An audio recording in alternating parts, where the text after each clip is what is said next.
Yo, what's going on, guys? Your boy Point Montana, and in this video, we're going to be going over how to become a pro in Madden 24. These are going to be a few things, a few big things that you guys are going to need to do or have if you guys are looking to become pros in Madden 24. Now, first things first, like the video, subscribe if you are new, and comment down below. You guys should already know the vibes. If you're back for another one, FTA for the algorithm helps push these videos to more and more and more and more and more and more people.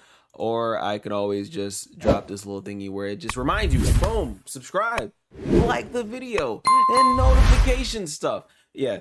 How to become a pro in Madden. Let's get right into it, man. I don't want to make this video too long because it shouldn't be. But we're going to start off with the most basic thing, and that is sign up for the MCS. Now, for those of you guys who are looking to become pro players or be looked at like a pro player or just a dominant player in Madden, there's no better way to prove that than being in the MCS. Ranking high in the MCS is a for sure way to get eyes on whoever you are. Eyes on your content, eyes on your play style, eyes on anything that you do. The best way to do that is for you to rank high in the MCS. It's kind of how I got my start. I made my club series, I made a live event, so all of a sudden people started, looking at me like a better player in Madden, regardless of how trash some people think I am, how great some people think I am. It solidified that by me making a live event.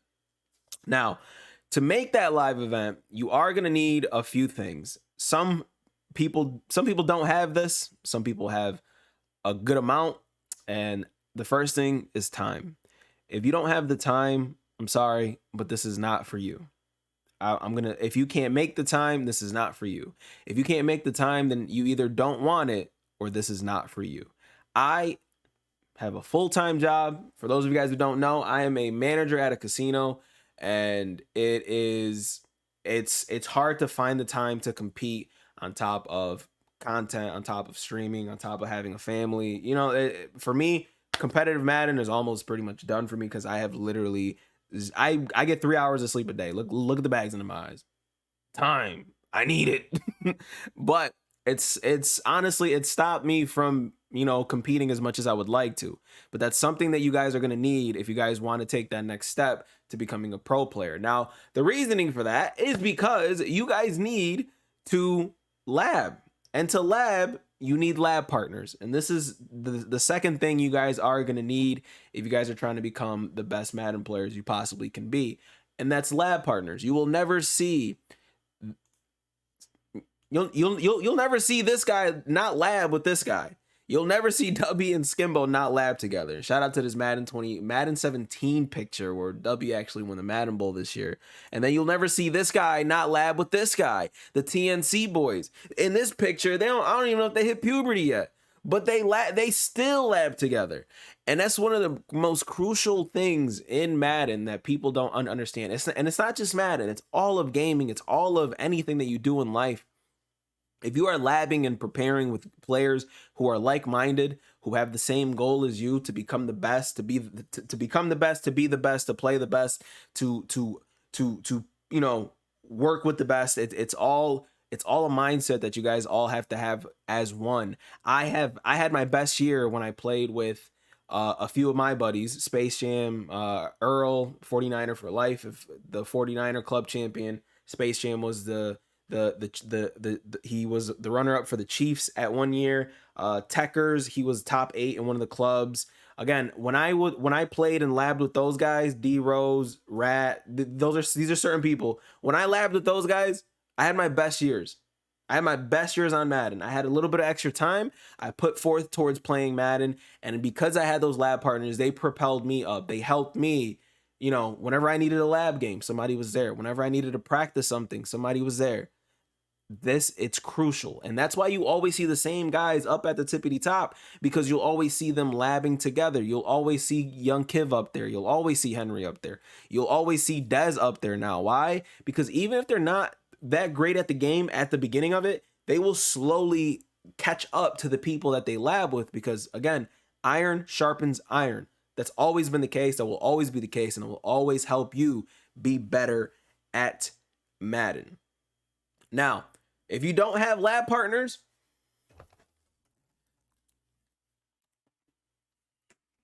this is how I do what I do for y'all. 2 controllers. You gotta have a second controller. If you can't find the time or the people for you to have lab partners, you have to easily, strictly find a second controller for you to be able to sit there and practice plays and practice how to beat certain coverages and coverage beaters and stuff like that. You need a second controller.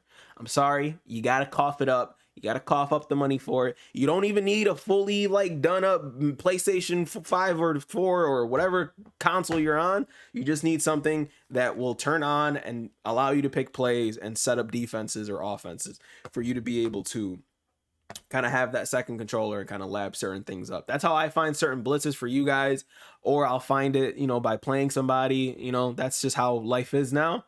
But it will help you guys out. It will help you become better regardless.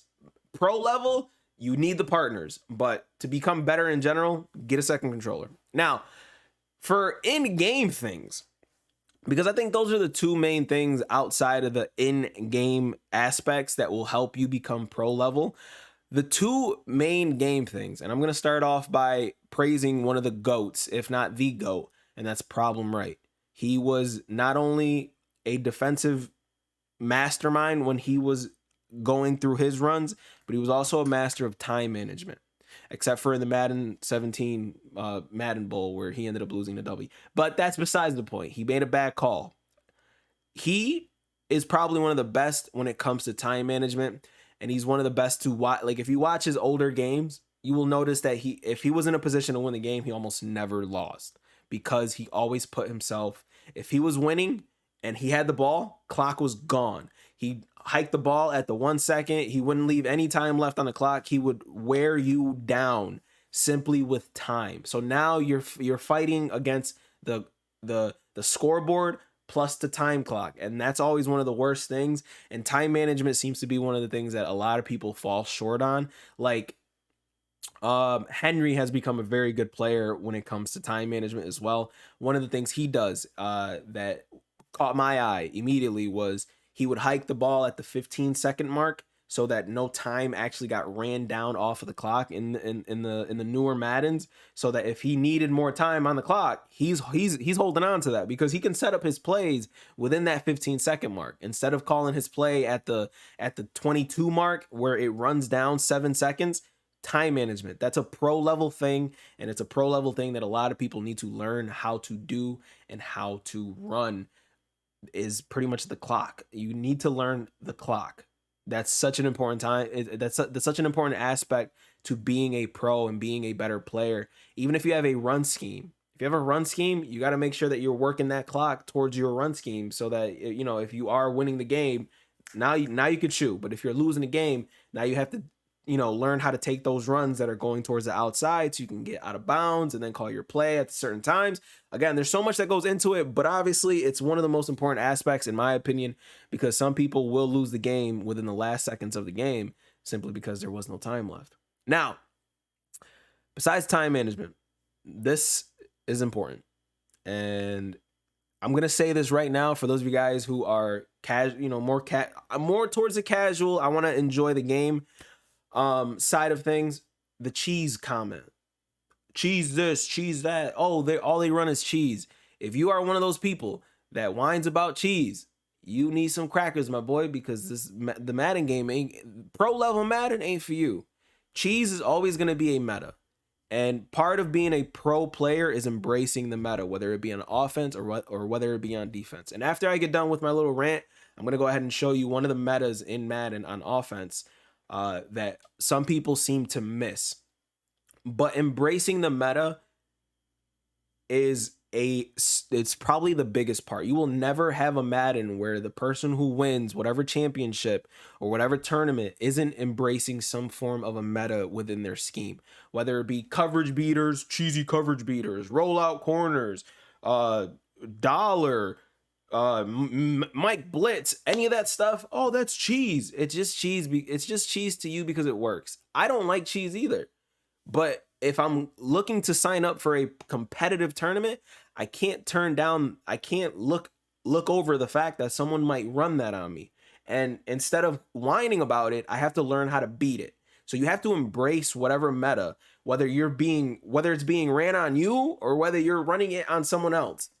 No, they're not tryhards. No, they're not. They're trying to win. That's what they're trying to do. They're trying to win the game, and they're gonna use whatever meta. It's literally meta is. I don't know if this is the actual definition, but most effective tactics available. It's called meta because it works, not because it's overpopulated. It works. Why would you not run what works? So in some way, you have to kind of implement something like that into your scheme for you to give yourself the best possible chance for you to become a pro player in Madden 24 and any Madden beyond that, any Madden before that. You will always see a meta be in one of the tournaments. One of the worst tournaments ever won was ran by running the ball every single play. And it wasn't because running was the meta. No, it was because in salary cap, where Joke won his tournament, the meta was to stack your defense with everything that you possibly can and have nothing on offense. So you had people punting the ball on 4th and 1. That's you didn't hear about that in Madden. You don't hear about that. But people, all they seen was he's got a punter at quarterback. So that's the worst Madden ever. No, that's just because the meta in that game was to run the ball and have your defense so stacked up that you always get stops. And it worked because Joke ended up winning one of the Madden Bowls with it. Again, embrace the meta if you truly want to be a potential threat in whatever tournament you are playing. If you are one of those people that cries about the meta, you have to learn how to get over that so that you can start running it yourself and potentially be better at Madden. Now, again, I'm going to show you guys one of the metas in Madden that a lot of people, again, just like the running situation, people thought that the run game was crazy and blah, blah, blah, blah, blah. The run game was only crazy in that year that Joke won it because of Eric Dickerson. He didn't win the bowl because of Eric Dickerson. He won the bowl because his defense was great and his offense, he labbed with his lab partners every single run in the game. And the reason he had a punter at quarterback was because some handoffs were faster with that punter. Insane. That comes with lab work and time, which allowed him to control and time management. Again, these are all things that I'm talking about right now. He signed up for the MCS. He had lab partners lab every single run with him. He literally put all the time in the world to learn every single run that works against every meta defensive front. Again, embracing the meta. And then he embraced the meta of stacking his defense and only having a good running back on his offense to win a Madden Bowl.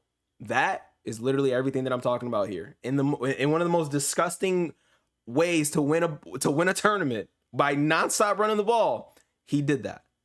Props to him. I can't stand when people hate on his Madden Bowl run because he put in so much time to win that. So shout out to Joke. Still super proud of him for winning that. But in this Madden, in Madden 23 specifically, the meta in Madden, it wasn't bunch, it wasn't gun tight, it was the combination of audibling from one formation to the other. And one of the ways that people get this mixed up and they mess it up a lot is they'll take gun bunch or they'll take any formation and they'll just audible into another formation. So the reasoning for that being the case, right? So you got people that run spinner. Spinner was the meta in Madden. Spinner was the meta on defense, right? So this is what spinner looks like. You got your 2 blitzing middle linebackers, and then your offense looks like this. So people audible, let's just say they'll audible into a formation that is almost similar in personnel-wise, in alignment-wise as gun bunch. So some people audible into gun bunch open offset. Nothing really changes except for the running back. So if somebody does this to you, all you have to do, if this guy was the one that was manned up to the running back, now all you got to do is man up that guy. It changes almost nothing in your defense. Almost nothing, right? So I'm going to go ahead and reset my offense, right? I'm going to reset the offense, and I'm going to show you why things were the way that they were. So if somebody came out in bunch, they would try to change up the people who are manned up, right? Right? And now this is kind of how some people would guard bunch, right? They'd have the safety manned up on this guy. They would still keep this left side guy blitzing because this is one of the best blitzes in the game. They want that left side just pretty much sending all the pressure in the world against that left side while your user is pretty much guarding the running back. If they block the running back, then your user goes ahead and guards anything above to help out, right? So this was the meta. It wasn't running bunch. It was flipping it was flipping an audible to where one of the opposite receivers moves to the opposite side. Gun tight just made one of those receivers go to a tight formation, which means that they took less time to motion over to that left side to turn their formation into a more meta formation. Yes, gun tight was a meta. I'm not gonna say it wasn't. It was a meta formation, but it was a meta formation that allowed you to also quick hike your opponent. So just like this right here, now look at the defense. The defense is combobulated. Now all of a sudden your spinner, and for this video, we're gonna bring out the squigglies. Now you got 1 and 2 manned up on this person. You have nobody manned up on the running back, and you have nobody manned up on this guy either.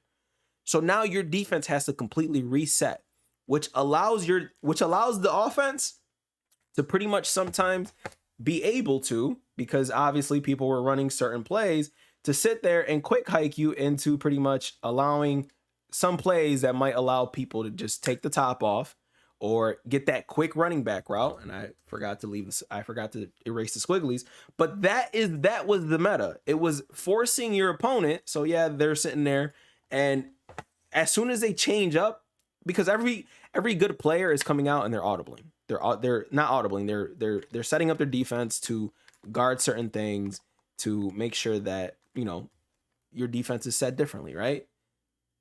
And then all of a sudden, the offensive side flips it to an offense where everybody kind of changes where they're going, and now your defense is again discombobulated, where you got 2 people manned up on one person.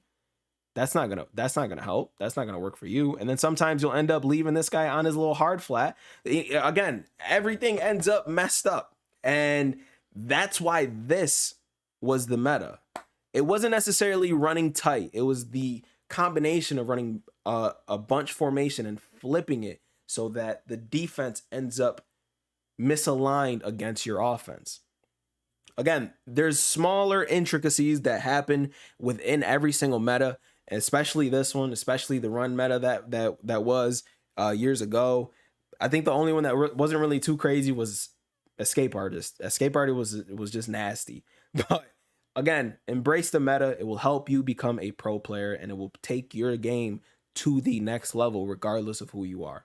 If you haven't yet, if you're a good player without the meta, imagine what kind of player you'd be if you incorporated some meta tactics into your schemes. You would probably be unstoppable if you were already a good player, and that goes for offense and defense. Hopefully you guys take all this, and because I just talked for a lot, and I done dropped some gems for you right now. So hopefully you guys take everything that I mentioned in this video and apply it, because Madden is coming out very, very soon. What is it? 8-9 days? 7, 8, 9? Something like that. It's coming within a week and some change, and we are all going to be on Madden 24. Don't be behind the curve, man. Be ahead of it. And this is going to be the place for you guys to be ahead of the curve. So my name is Pony Montana. Hopefully you guys appreciate this video, man. If I missed anything and you guys are still here, thank you. I'll see you guys in the next one. Leave a comment if I did miss anything, or if you guys have any ways that you guys kind of prepare yourselves to, you know, play in the MCS. But I'll see you guys in the next video, man. As always, 2 fingers, deuces, and peace out.